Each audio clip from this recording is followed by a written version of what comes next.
ቅንጣት ዘር ነው ማንነት ነው። በኋለኛው አዳም ደግሞ የመጣው ቅንጣት ነው ማንነት ነው። አምላክ መሆኑን ፋይል የዘጋሁት እስልምና ከመቀበሌ በፊት ነው እንጂ እስልምና አይደለም ክርስቶስን ሰው እንደሆነ ያሳመነኝ። በኋለኛው አዳምና በፊተኛው አዳም ምንም አይነት ዲፈረንት የለም።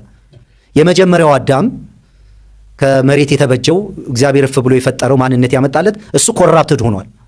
ስለዚህ እግዚአብሔር ስለተጸየፈው ማንነቱ ስለተበከለ ከገነት አባሮታል ብዬ ነው ማምን። ህይወት አልባ ነው። ሞት የተባለው ሙቶ እኮ አይደለም፣ ከእግዚአብሔር ጋር ያለ የነበረውን ግንኙነት በማቋረጥ ነው።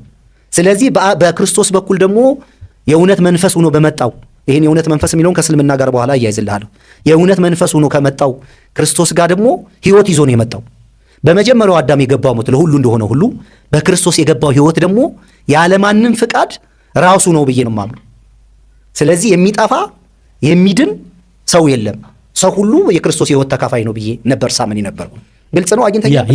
ስለዚህ በመጀመሪያው አዳም የገባው ማንነት ካለኔ ፍቃድ ዘር ሆኖ ከተገኘ በአዳም ውርስ ብለን ክርስትና እንደዛ በሆነ ስለተገኘ በክርስቶስ የመጣው ደግሞ የማንንም ፍቃድ አይጠይቅም ነው። ስለዚህ እያደገ ሲሄድ እንዲያውም እኛ በክርስቶስ በኩል አይደለም ህይወት የጀመረው ቀጥታ ከእግዚአብሔር ነው ህይወት የጀመርኩት ብዬ ደግሞ ማመን ጀመርኩ። ለዛም ደግሞ ስፒሪቹዋሊ ማስረጃ አለ። በመጀመሪያው አዳም የገባው ማንነት ለሁሉ እንደሆነ ሁሉ በክርስቶስ ደግሞ የመጣ ህይወት አለ አይደል? መስቀል ላይ ነው የቆመው። ግልጽ ካልሆነ ጠይቀኝ መሃል ላይ እንትን ይያል። መስቀል ላይ ነው የቆመው። ስለዚህ በአዳም የመጣው ህይወት መስቀል ላይ ቆሟል። መስቀል ላይ ቆሟል። ስለዚህ በመጀመሪያው አዳም የገባው ማንነት መስቀል ላይ ተዘርሮ ተጥሏል። ሰይጣን ዲያብሎስ ማለት ነው። መስቀል ላይ ተወግዷል። ስለዚህ ህይወት ማንነቱን የቀጠለው ማን ነው? ክርስቶስ ነው።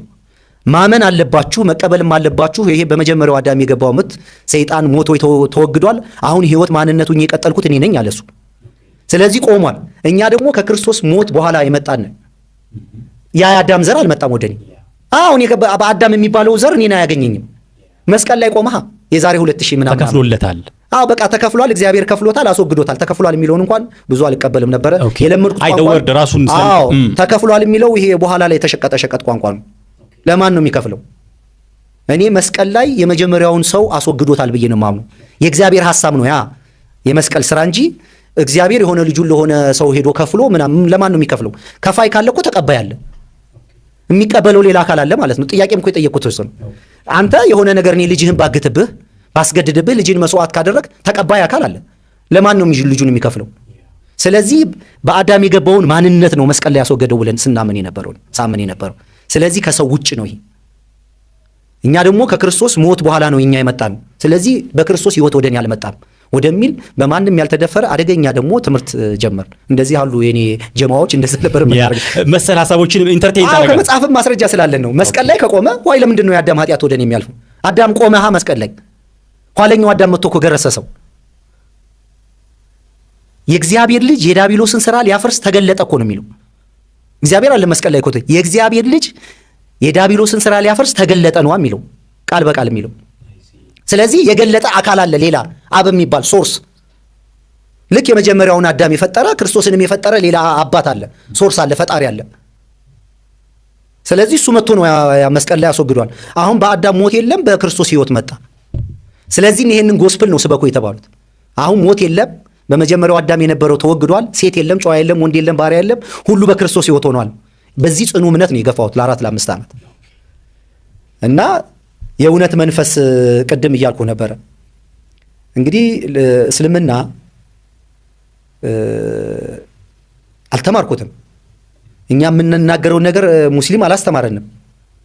ግን ኢየሱስ ክርስቶስ በሚመጣበት ጊዜ ኦልሞስት ከ70 እስከ 90% እርኩስ መናፍስት ነበር ዓለም የሚያመልክ የነበረው።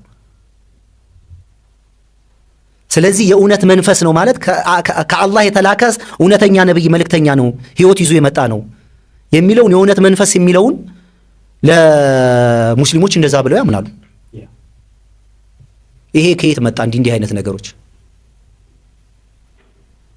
በጣም መሰረታዊ ነገር ደግሞ ፍጹም ሰው አሁን አንተ ፍጹም ወንድ ነህ ትጠራጠራለህ?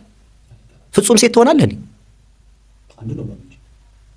አንዱን ነው በፍጹምና ላረገው የምችለው አንዱን ነው ወይ? ፍጹምና ማለት ነው ፐርፌክሽን አይደል? ፐርፌክት የሆነ ነገር እሱ ወንድሜ ወንድ ነው፣ ሴት መሆን ይችላል፣ እኛ መሆን አንችልም አይደል? ፍጹም ምን ሆነን ስለተፈጠር አምላክ ፍጹም ሰው እንዴት ትሆናለህ? በአንድ ነገር ላይ አንተ ፍጹም ከሆንክ ሌላ ፍጹም እንዴት ትሆናለህ? ማንም ሰው ምድር ሰማይ ላይ የሚመልሳት መልስ የለም። በአንድ ነገር ላይ ፍጹም ከሆንክ ሌላ ፍጹም ደግሞ ልትሆን አትችልም።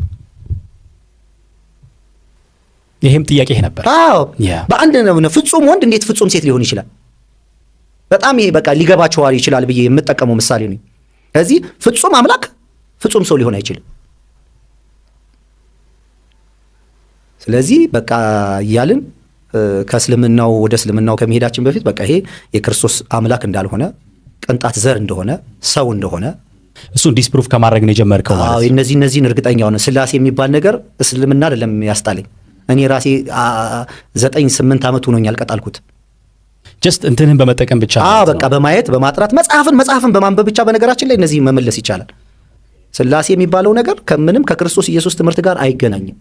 ኢየሱስ ክርስቶስን በየትኛውም መልክ አላስተማረም።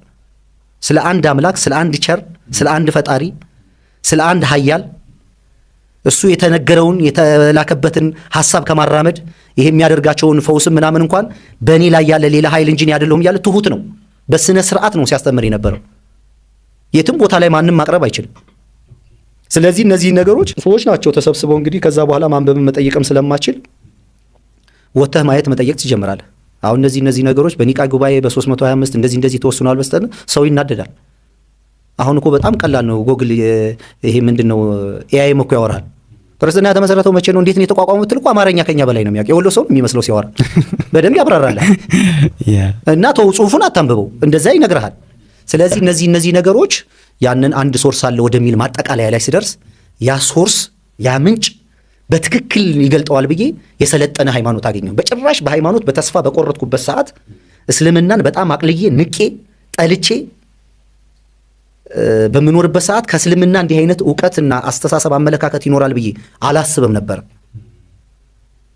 ስለዚህ ያ ነገር ገዛኝ። ያን ሶርስ ደግሞ እኔ መገዛት እፈልጋለሁ። በየትኛው መንገድ ልገዛ ነው? በየትኛው ለምን ከዚህ በፊት የመጣሁባቸው መንገዶች በሙሉ ዜሮ አድርጌያቸዋለሁ። እንደ ቁጭት እንደ ኤክስፒሪየንስ ነው እንጂ ወስዳቸው ከእግዚአብሔር ጋር ጊዜ አሳለፍኩ ብዬ አላምንም። አሁን ያ ነገር ጋር በትክክል የኔ የልቤን ፍላጎትና ሐሳብ ይገዛልኛል ይፈጽምልኛል ብዬ የማስበው ሃይማኖት ነው እስልምና። የአኼራም የአዱንያም ሃይማኖቱን ያገኘሁት እኔ። አሁን ሙስሊም ምንድነው አንድ የትምክህት ቃል ልናገር እርግጠኛ ስለሆንኩ ማለት ነው የልቤን ሐሳብ በጣም ስለማምን። ለምን ያሰለመኝ ኡስታዝ ለምን ነገ ተመልሶ ክርስትናን አይቀበልም? ኡስታዙ አይድ ነገ ተመልሶ ለምን ቄስ አይሆንም? የተቀበልኩበትን መቀበል እስልምና በዛ ልክ ነው የተቀበልኩት። እኔ በዚህ መንገድ ነው የምቀጥለው። የተቀበልኩት ያመንኩት አላህን ነው። ልከተል ደግሞ የወሰድኩት የረሱሉን ስራ ነው እንጂ ኡስታዙ አይድን አለ። ኡስታዙ አይድ እንደኔ ወንድም ነው። ግር ያለኝን ነገር ብዥታዬን አጥርቶልኛል፣ አግዞኛል፣ ሰፖርት አድርጎኛል። ይሄ ሰው እንኳን ተመልሶ ክርስትና ቢሆን ጥያቄ ውስጥ አላስገባም። እስልምና ሊሆን አይችልም በጣም። ስለዚህ እኔና እስልምና የምንለያየው ይሄ አፈር ወደ አፈር ሲመለስ ብቻ ነው። በዚህ በጣም እርግጠኛ ሆኜ ነው የምናገረው። ምንድነው ኢንሻአላህ በጣም ምንድነው እንደዚህ አይነት ከልብ የሚጀምሩ ነገሮችን ሰው ማመን አለበት። የአእምሮ ዕውቀት አይደለም። እና አሁን እስልምናን ቁርአን እያነበብኩ ነው። ብዙ ሐዲስ የማንበብ ፍላጎት የለኝም። በአሁን ሰዓት ሐዲስ የማንበብ ፍላጎት የለኝም። ምንድነው ሐዲስን ለማንበብ ፍላጎት የጣሁት ብዙ ጊዜ በአርብ በሚሰጡ ትምህርቶች ቁጥባ ጁምዓ ላይ አንዳንድ ጊዜም ትምህርቶች የሚሰጡት የአንዱ ኡስታዝ አመለካከት ከአንዱ ኡስታዝ ጋር የሰማይና የምድር አይገናኝም። ግራ አያሰኙኝም። እኔ which is not basic ምንም ግራ አያሰኙኝም። በደንብ በብዙ መንገድ ያለፈ ኤክስፒሪየንስ ይወስላለኝ። አንዱ ጋር ደግሞ የሚፈቀደውን አንደኛው ደግሞ አይፈቀድም ብሎ ይፈጠፍጥብሃል። እንደዚህ ለአዳዲስ ሰለምቴዎች ከባድ ነው የሚሆነው። እኔ ድሮም ክርስቲያን እያለሁ መጽሐፍ ቅዱስን ብቻ ነው እንደ ምንጭ የምጠቀመው። ማንም ነጭ የጻፈውን የእሱን አመለካከት ሐሳብ ዕውቀት አላነብም። እሱ ሰውየው የተረዳበት መረዳት እኔ መረዳት አለብኝ መጀመር። አንተ እስማኤል የጻፈው መጽሐፍ በምን አይነት የእምነት ክፍል ሆነ በምን አይነት መረዳቱን እንደጻፍከው አላውቅም። ሞቲቪንም ማወቅ አለብህ። አላውቅም። ስለዚህ አንተን ጽሑፍ አንብቤ ለምን እሰቃያለሁ? አንተ እኔ ያስረዳህ አንተ የተገነዘብክበት ለምን እኔ ዱዓ አላረግም እንዴ? ለምን አልጸልይም እኔ ራሴ? አፍተር ኦል ሐሳቡም የሰው ነው ሐሳብ ነው። ከዛ ደግሞ ሐዲሶችን ጠይቃለሁ። እኔ በመጠየቅ አልፈራም። ረሱል ከሞቱ ከ250 ዓመት በኋላ ነው ሐዲስ የተጻፈው። በጣም ጥንቃቄ የተሞላበት ነው። ከማን የሰማኸው? ማን የነገረህ? ያኛውስ የነገረው ማን ነው? ከሌ የሆነ ሐዲስ እንደዚህ ሰምቷል ብለው በእግር ሂደው ፈልገው ጠይቀው ባህሪያቸው ተጠንቶ ማን ነው ላንተ የነገረ እያለ ሶርሱን ያጠናሉ። ወደ እንግዲህ ሶርሱ እስማኤል ማን ነገረው፣ ተድላ ማን ነገረው እየተባለ እዛ ሶርሱን በደንብ ያጠናሉ። ስቲል የሁሉም ሐዲሶች ሶሒህ የተባሉት በተለይ ቀመጠ። ስለዚህ እነዛ ከ250 ረሱል ከሄዱ ከ250 ዓመት በኋላ ከሆነ ከተጻፈው አሁን እንደዚህ አይነት ግርታ ውስጥ መግባት አልፈልግም። ስለዚህ እኔ ቁርአን አነባለሁኝ፣ በአማርኛ ተጽፏል። ግን አሁን ከአማርኛው ወደ ቁርአን ወደ መማር ደግሞ ሄጄ በቁርአንኛም ራሴ ደግሞ እየተረጎምኩ ራሴ እየተረዳሁ በቁርአን እያነበብኩ በአማርኛ ደግሞ ብለው ደስ ይለኛል። እሱ ይሆናል ብዬ አስባለሁ። ደሞንም ይችላል ኢንሻአላህ። የኔ ጊዜ መስጠት ነው ያለሁበት ሁኔታ እንጂ ቁርአን አነባለሁኝ። ምንም አይነት የማንንም ሰው መጽሐፍ አላነብም። ብዙ ሰዎች መጽሐፍ አልወድም፣ እንደዛ መጽሐፍ አላነብም። ቁርአን ነው የማነበው። በጠዋት የአዛን ድምፅ ሲቀሰቅሱ ታላቁ ኢስላሚክ ሴንተር ጎረቤቶ ሲሆን ንጋቶን በሰለዋትና በአስካር ሲጀምሩ ከሥራ መልስ ምሽቶን ደግሞ በሰለዋትና በአስካር ሲያደምቁ ልጆቹ የዲን ዕውቀታቸውን ከዚህ ታላቁ ኢስላሚክ ሴንተር የሚማሩበት አካባቢ ቤት ማግኘት ምንኛ መታደል ነው። ለዕድለኞች ብቻ የተበረከተውን ይህንን ዕድል ለመጠቀም ወደ 0986 94 94 22 ሃሎ ይበሉ። ድርጅታችን ቴምር ፕሮፐርቲስ ቡልጋሪያ ላይ በሚገኘው ነጃሺ መስጂድ ፊት ለፊት 100% ለሚከፍሉ ደንበኞች ከ30% እስከ 35% ቅናሽ አድርጎ ባለ 1 መኝታ 5.5 ሚሊዮን ብር፣ ባለ 2 መኝታ 81 ካሬ 6.6 ሚሊዮን ብር፣ ባለ 3 መኝታ 137 ካሬ 11 ሚሊዮን ብር።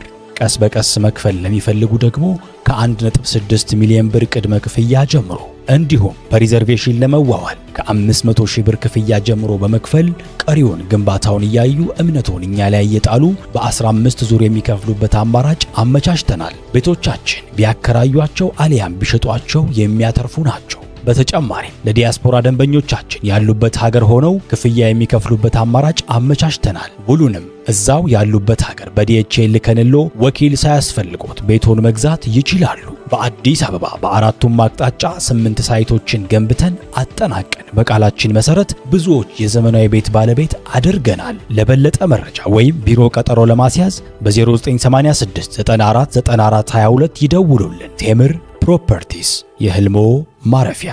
እስልምናን በአቋራጭ በጣም ብዙ ዋጋ ከፍሎ በተረዳ እንደዋቂ በጻፈው መጽሐፍ ተነስቼ የሱን ጽሁፍ ለቀም አድርጌ የግል ህይወት ያስመስጌ ማውራት አልፈልግም። እሱ ያለፈበትን መንገድ አለፌ እሱ የተረዳው መረዳት ተረድቼ ሳወራው ከኔ ህይወት ጋር መጣጣም አለበት። የማልኖረው ህይወት ዝም ብሎ እውቀት ትርጉም የለውም። ስለዚህ ማንም ሰው የሚያውቀው ነገር የሚኖረው መሆን አለበት። እኔ የማልኖረውን ህይወት የሰው መጽሐፍ አንብቤ የግል ያርጌ በማነብነብ ከልቤ ጋር የማይስማማ ነገር ብዙ አልወድምና ከቁርአን ውጭ ምንም ነገር አላነብም። እስካሁን እስልምናን በተመለከተ በጣም ብዙ ሐሳቦችን ያነሳን ነው። ተድላይ በጣም ደስ የሚል ቆይታ እያደረግን ነው። ስለሰለምክበት ቀን እያነሳን ነበርና ልክ እስልምናን ከያዝክ በኋላ ምን አይነት ረፍት ምን አይነት ሁኔታ ልብ ውስጥ ተፈጠረ?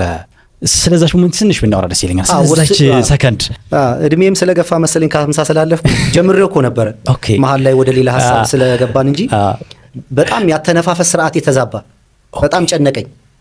ልቤ በጣም እንደዚህ ድሮም ፕሬሸር ምናምን ስለሚሞካክረኝ በዛውም የሚሄድ መሰለኝ። የእውነቴን ነው የምነግርህ። እኔ በጣም እንደዛ የእውነቴን ነው የምነግርህ። ተጨነክ? በጣም ተጨነኩ። ማለት ትልቅ ውሳኔ ነዋ። የሚሰልመው እኮ ተድላ እኮ ነው። እኔ ወስኛለሁ ኦልሬዲ። እዛ ደግሞ በጣም ብዙ ጭቅጭቅ ጠብቀዋል። እንዲህ አሰፍስፎ የመጡ ብዙ ክርስቲያኖች፣ አማኞች፣ ጴንጤዎች ጓደኞች አሉ። እዛም ደግሞ ከኡስታዝ ጋር ደግሞ ኡስታዝም አክቹአሊ እንደምወስን አያውቅም። እንወያያለን፣ እነጋገራለን እንጂ ኡስታዝም ሰርፕራይዝ ነው እንዲህ በቀላሉ ተድላን ይሸነፋል ብሎም አልገመተም። እኔ ግን ከዛ በፊት በምጠይቃቸው ጥያቄዎች በሚመለስልኝ መልስ ኦልሬዲ ተሸርሽሬያለሁ። ግን ለመወሰን ከባድ ነበረ በጣም እና እኔ ያኔ ድንገት ባለቤቴና ልጆቼ ተኝተዋል። የብዙ ውሃ ጠጣ ነበር። እዛው ኮሜንት ላይ የሚያበሳ በየሃይማኖቱ ቤት አለ በጥባጭ በቀኝ ጠጣ ማለት እኔ እስልምናን ሳልቀበል በቀኝ ጠጣ የሚል ነው የሚያስጨንቀው። እኔ እኮ ፋይል ልዘጋ ነው አስቸጋሪ እስላም ሰውን እኮ ነው እስላም ፕሪንሲፕል የሚገዛኛል። አክቹአሊ እኔ በቀኝ ነው የምጠጣው። እንትን ገልብጦት ነው። አዎ ምንድነው ስበላ እጄ ወጥ ሲነካ በቀኝ ነው የምጠጣው፣ በግራዬ ነው የምጠጣው። የግራና የቀኝ እኔ በክርስትና ማምነው ነገር አለ ሌላ። ሙስሊም ላይ ደግሞ በግራ አይጠጣም፣ ደግፈ ነው የምትጠጣው። እኔ ገና እስልምና አልቀበል ድንገት ከዛ መጥቶ የሚከታተል ሐራም ነው በቀኝ ይጠጣ ምናምን የሚሉ ኮሜንት ታያለና ሰው ያለበት አውረትን ነው ረባሾች አሉ። በየሃይማኖቱ ቤት እንዲህ አይነት ቀልቃላዎች አሉ። በየትኛውም ሃይማኖት አሁን ሪል የገባው ሃይማኖት የገባው ሰው ታጋሽ ነው፣ ሶብር ያደርጋል፣ አንተን ማገዝ ነው የሚፈልገው፣ የምትሄድበትን መንገድ ይረዳል እንጂ ጠዋት ላይ ጫና ያበዛብህ የሚቀርብ የሚሰጠው ነገርም አለ። አሁን በቃ ገብተህ አንተ ለምን ኮሜንት ታደርጋለህ? እኔ እኮ ልሰልም ነው ገና እና የልብ ምቴ በጣም መታ። ያስታውሱ ከሆነ የዛን ቀን ላይቭ የነበሩት በጣም ውሃ ጠጣ ነበረ ለማረጋጋት። አንዴ ተነስቼ እንዳውም ነካክቼ መጣሁ። በቃ ልወስን ነው ማለት ከባድ ውሳኔ ነዋ። ለእኔ በጣም ከባድ ውሳኔ ነው። ብዙ ኤቲስቶች፣ ብዙ ሰው በእኔ አርነት ይወጣለ፣ ብዙ ሰው የሚሰማኛለ፣ ብዙ የሚያከብረኝ ሰው አለ። ኦፓልዬን ጨምሮ ተድላን ታግለን እንመልሳለን እያለች ለእነ ኡስታዝና በጣም ብዙ የሚሰማኝ ብዙ የሚያከብረኝ፣ በዛ ደግሞ እኔ የተሰበሰቡ ጀማዎች አሉኝ፣ ጓደኞች አሉኝ። ለእኔ በጣም ከባድ ነበረ። ልቤን ግን ማዳመጥ ስለነበር የልቤን ውሳኔ ማረፍ አለብኝ ብዬ ወስኜ ነው እና በቃ ሻሃዳ ከያዝኩም በኋላ እንግዲህ በዚሁ ከሄድኩኝ ለዚህ እውነት በቃ መስዋዕት ለማጋነን አይደለም። ይሄን ነው የምነግር። በጣም ልቤ መታ ነበርና ደሜም የፕሬሸር ምናምን ስኳር ምልክት ስለነበረብኝ ድሮ በቃ የሚሄድም መሰለኝ። መሀል ላይ እንዳውም ልወጣ ማሰብኩ። ምን አስጨነቀኝ? እኔ ነፃ የሆንኩ ሰውዬ አሁን እስልምናን ተቀበል አትቀበል ምን አስጨነቀኝ? እኔ በቃ አርፌ ለምን አልቀመጥም ስለሆነ ለምንድን ነው ደግሞ ይሄ ጫና የመጣው የሚለው ደግሞ ጥያቄ ውስጥ ይሄ ሁሉ የሚሆነው በዛ ውስጥ ነገር ውስጥ ነው። ይሄ ሁሉ ጫና ስለምን መጣብኝ? ለምን እንድቀበል ደግሞ የሚገፋኝ ማን ነው? እንዳልቀበል ደግሞ የሚያስጨንቀኝ ማን ነው? ሁለት የሚጋጭ ነገር አለ ማለት ነው ከኔ ጋር የሚፋለስ ሐሳብ። አንደኛው እንደምንም ብለህ ቻልና ተቀበል ረፍ የሚል አለ። አንደኛው ደግሞ ለምን አርፈ ነፃነትን ለምን ታስበላለህ ሃይማኖተኛ ልትሆን ምናምን የሚል ደግሞ የነፍስያ ጩኸት አለ እና ጊዜ መውሰድ አልፈለኩም። ስለዚህ በሉ አንዳንድ ጥያቄዎችም የጠየቅኩት ምንድን ነው እኔን ተከትለው የሚመጡ ሰዎች ስለነበሩ መሰረታዊ የሆኑ ጥያቄዎች ነው የጠየቅኩት። ተከትለው የመጡ ሰዎች ድራማም እንዳይመስላቸው እነዛን ጥያቄዎች ጠይቄ ለነዛ ጥያቄዎች እያንዳንዳቸው በየራሳቸው ዕውቀት ልክ ማብራሪያ ሰጡ። ከዛ ውስጥ ከተናገሩት ውስጥ ከኡስታዝ ዋሂድ ቀጥሎ የኔ ፍላጎት እሱ ብቻ እንዲያወራኝ ነበረ። እሱ ደግሞ ለሌሎች ወንድሞች ይገፋል። በጣም ትሁት ሰው ነው። ጃቢር የሚባል ልጅ ግን በቃ መሰረታዊ ነገር በቃ ጃቢር እንደ ትልቅ ውለታ በቃ ፈጣሪ ነው ያናገረው ብዬ ነው የማምነው። እያንዳንዱ ሰዎች መጨረሻ ላይ ምክር ሲሰጡኝ ጃቢር የመከረኝ ምክር ትንሽ እንድገፋ አድርጎኛል ብዬ አስብ። በጣም ትሁት ልጅ ነው። ሰው ለማገዝ ምናምን በእስልምና ሰለምቴ መሆኑን ያወቁት በኋላ ነው። ስትሰልም ቆይን በኋላ መጣበታልና ልክ ጭንቀቴን የበረታ አተነፋፈስ ስርዓቴ እየተዛባ ሲመጣ ቶሎ ሻሃዳ እንዲይዝ አደረኳቸው። አላመንከውም? ሁኔታውን አላመንኩትም። ኦልሬዲ የእውነት ነው የምለው፣ ይሄ በፈጣሪ ፊት ነው የምናገረው። የምሞት ነው የመሰለኝ። እኔ ዝም ብዬ በግምት ይሄ 80 ታችኛው ወደ 110 አካባቢ የደረሰ ይመስለኛል። የላይኛውም ከ150 በላይ። ለምን አንዳንዴ እንደዛ ስለሚመጣብኝ የፕሬሸር ብዙ ጨው ስመገብ ነው የሚሰማኝ ስሜት ቁጥሩን በልምድ ታውቃለህና ፈጥኜ ብዙ ጥያቄ አልጠይቃችሁ ኦልሬዲ ነው ወስኜ ነው የመጣሁት በውስጤ። ያን የወሰቱን ውሳኔ ማድረግ አለብኝ ብዬ ቪዲዮ ከፈትኩ ማለት ነው። ሰርፕራይዝ ነው የሆኑት። ቪዲዮ ከፈትኩኝ በቃ ጧ ይላል ልብቴ እና ሻሃዳ እንዲያስይዘኝ የሚፈልገው ደግሞ ኡስታዝ ዋሂድን ነው። ኡስታዝ ዋሂድን የመረጥኩበት ምክንያት ደሞዙ እንደሆን የድካሙ ውጤት ፍሬ እንደሆን የእሱን ስራ ለማሳየት ነው የፈለኩት እንጂ ምንም የግል ቢዝነስ የለኝም ከኡስታዝ ዋሂድ ጋር። ድካሙ ውጤታማ እንዲሆን ብዙ ሰዎች ኡስታዝ ዋሂድን እንዲያውቁ ትምህርቱን እንዲሰሙ ዝም ብሎ የልምድ አዋላጅ እንዳልሆነ መጽሐፍን አብጠርጥሮ ነው የሚያውቀው። በየትኛውም መንገድ ኡስታዝ ዋሂድን ቻሌንጅ ማድረግ አትችልም። የእስራኤልም ቋንቋ ይችላል፣ ግዕዘኛ ይችላል፣ እንግሊዘኛ ይችላል። ምንም የማይችለው ነገር የለም። ኤአይ ነው እኮ የምልህ። ለዚህ ነው በጣም አስቸጋሪ ሰው ነው እሱ። እኔ በአካል እስከማየው ቸኩያለሁ። አስቸጋሪ ሰው ነው በጣም። የእያንዳንዱን ደግሞ ህይወት ያውቃል። ዝም ብሎ ጥላቻ አይደለም ያለው እና እሱ ነው ይሄን ደሞዙ እንዲሆን አላህ የሰጠው ክሬዲት እንደሆነ እኔ በቃ በሚሰራው ስራ ደስተኛ እንዲሆን አላህን እንዲያመሰግን በዛ ነገር ላይ ሞር እንዲሰራ ፐርፐዝሊ አስቤ ነው እሱ ጋር ያደረኩትና እሱ ሻሃዳ ሲያዝዘኝ ይሄ ልክ ጎማ ሲተነፍስ ታውቃለህ እንዲህ ጽዘጭ ያልኩ በቃ ተረጋጋው። በጣም ሰከንኩ በጣም። ይሄ ሲከናወን በራሴ ነው የማውቀው። እኔ ውሸት ባለመዋሸት ነው የሚያውቀው ሚዳ ላይ የሚሰማኝ ስሜት እውነተኛውን ነው የምናገረው። ነገ ከነገ ወዲያ የማላፍርበትን ጸጥ በቃ ረገብኩ በቃ በጣም እና ማመን አቃታቸው። ድብልቅልቁ ወጣ። ያው እንደምታየው ኢብራሂም በጣም ነበር ደስተኛ የነበረው። ሁሉም የየራሳቸውን እንትን ተናገሩ።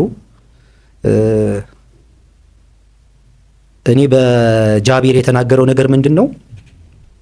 ጃቢር ባይናገርም እነዛ ነገሮች እንደሚገጥሙኝ ያውቃለሁ። እንዴት እንደምመልሳቸው ግን የእስልምና ዊዝደሙ የለኝም። ቶታሊ ጊዜ አልፈጅም ነበረ፣ ተው ነበረ እስልምና። ወላሂ ነው የምልህ እስልምና እንተው ነበረ።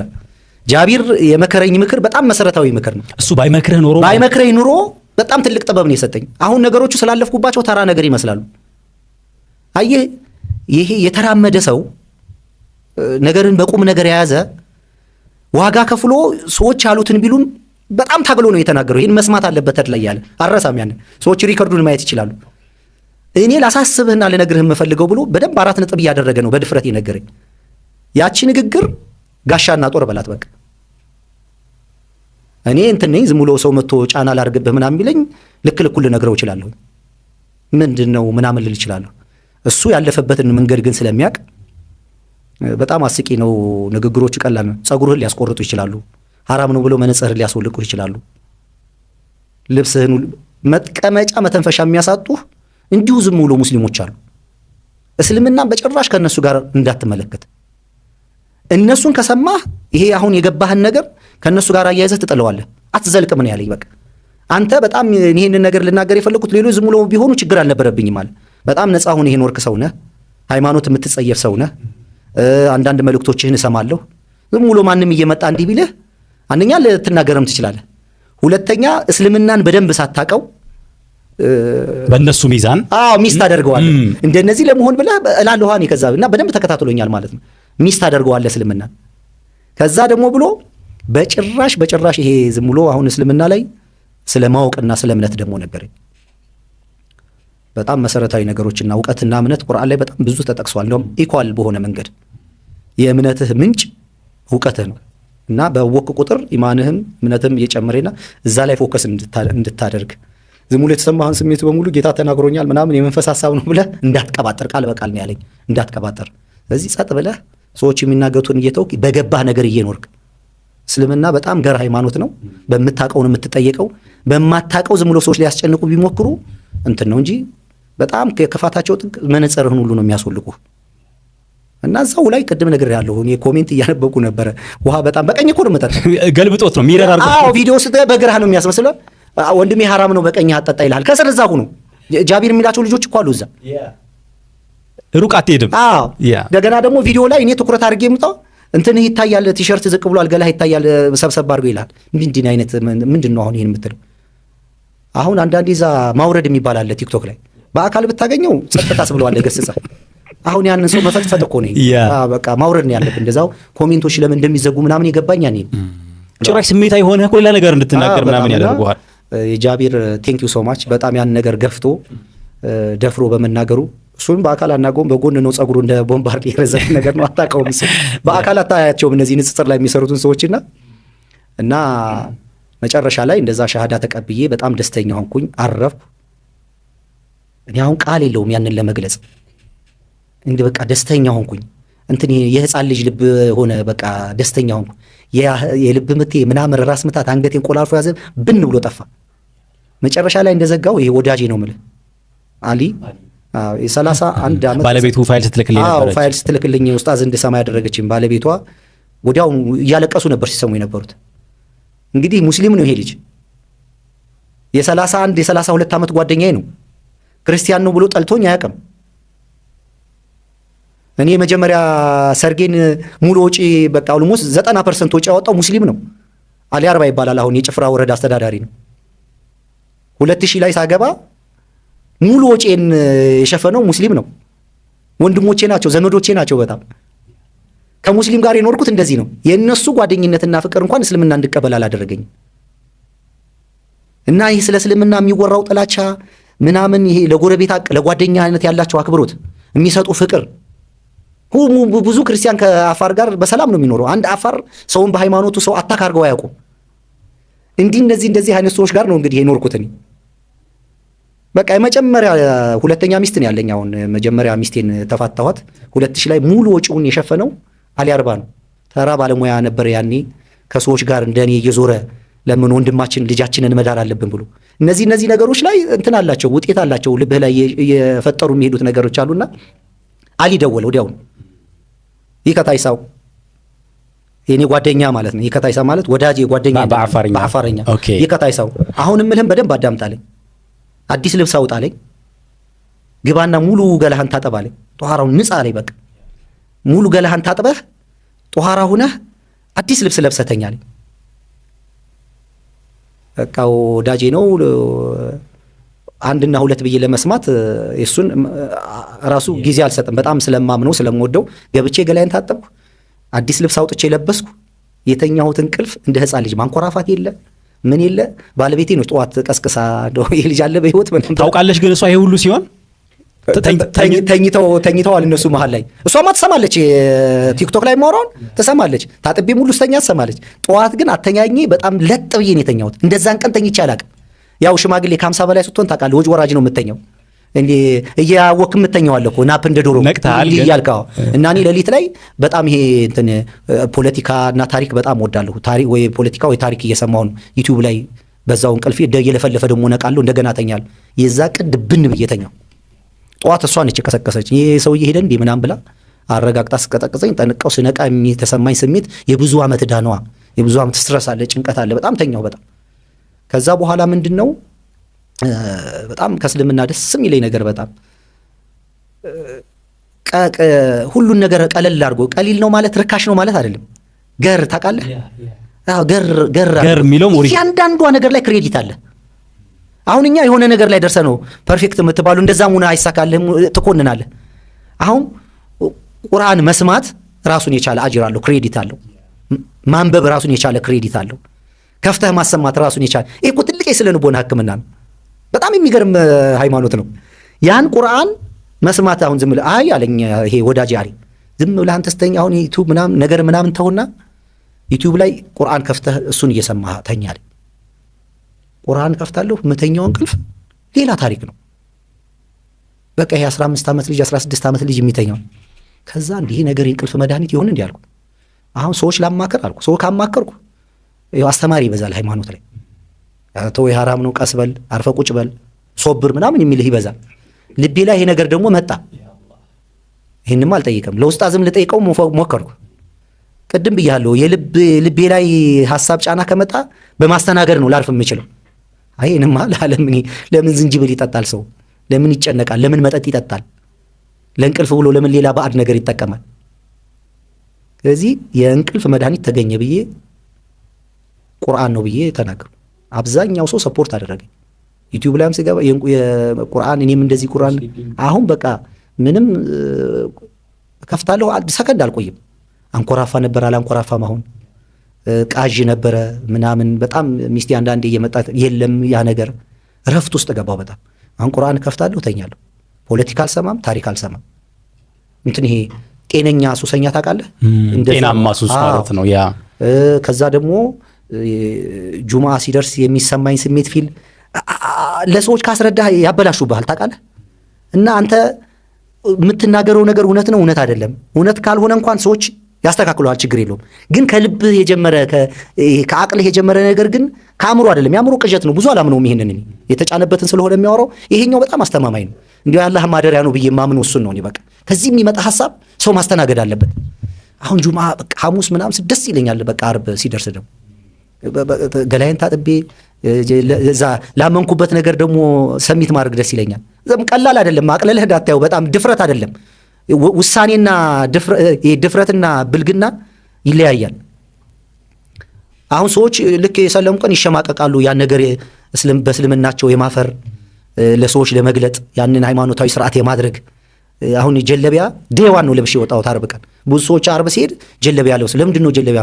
ሱና ነው አወኩ። በቃ ማድረግ ጀመርኩ። እንዴት ያንን አድርገ ቦሌ ሄድኩኝ። እኔ እዛ ማውቅበት ኮፍያዬንም ሙስባዬንም ጀለቢያዬን ለብሼ ሄድኩኝ።